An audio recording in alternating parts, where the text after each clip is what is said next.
હિંમતનગરમાં પણ ભારે વરસાદ વરસ્યો અને જેના જ કારણે અવની સોસાયટીમાં પાણી ભરાઈ ગયા. પાણી ભરાતા મોંઘીદાટ ગાડીઓ પાણીમાં ગરકાવ થઈ ગઈ.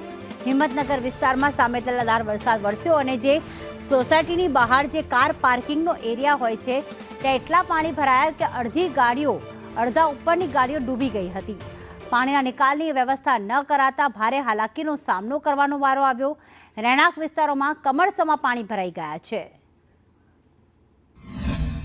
સાબરકાંઠાના હિંમતનગરમાં મધ્યરાત્રિએ જે વરસાદ પડ્યો, વરસાદ બંધ રહ્યો પણ તેની હોનારતના દ્રશ્યો સામે આવ્યા છે.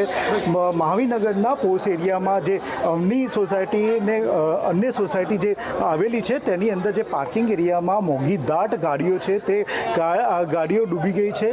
જે ગાડીને કાઢવા માટે જે પોતાની માલિકી છે તેને લઈને કાઢવા માટેની વ્યવસ્થા કરી છે. હજી સુધી જે સ્થાનિક તંત્ર કે નગરપાલિકાના સત્તાધીશો હજી સુધી સમય નથી કે આના માટેની જોવા આવે કે કાંઈક વ્યવસ્થા કરવામાં આવે. સાથોસાથ જે ગાડીની બહાર કાઢવા માટેની અત્યારે તજવીજ હાથ ધરવામાં આવી છે પણ પાણીનો ગરકાવ થવા માટે માટીનો જે ભાગ છે તેના કારણે ગાડી બહાર નીકળી શકતી નથી. તેના માટેની તંત્ર અને આજીજી કરી રહ્યા છે કે ક્યાંક આ બાબતમાં લઈને રજૂઆત સાંભળે. પણ આપણી સાથે સ્થાનિક વ્યક્તિ જોડાયા છે. શું કહેશો, પાણી ક્યાંથી આવ્યું અને આ કેટલા સમયથી ભરાયેલું છે, શું કહેશો?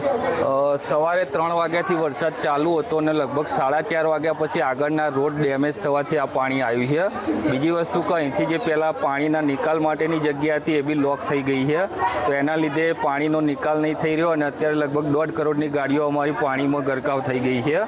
આગળના રસ્તા અને રોડ સારા ના હોવાથી જેસીબી અને ક્રેનવાળા બી અંદર આવી નહીં શકતા, તો અમે અત્યારે એટલા મુશ્કેલમાં છીએ કે ગાડીઓ પાણીમાં અત્યારે તરી રહી છે અને અમે એના માટે કશું જ નહીં કરી શકતા. ક્રેન આવે છે તો રસ્તા ખરાબ હોવાના કારણથી મેઇન રસ્તાથી જ પાછી જતી રહે છે. આજે આ સ્થાનિક વ્યક્તિ હતા, રહીશ હતા, જે પોતાની આજુબાજુના પડોશીઓની સાથે રહીને જે બધી જે ગાડી આવેલી છે તમામ ગાડીઓ જે પાણીમાં ડૂબી જતા કરોડોનું નુકસાન થયું છે.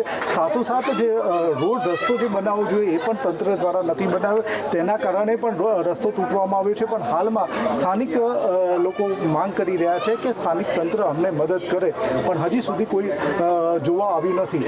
હિતેશ રાવલ, સંદેશ ન્યૂઝ, હિંમતનગર.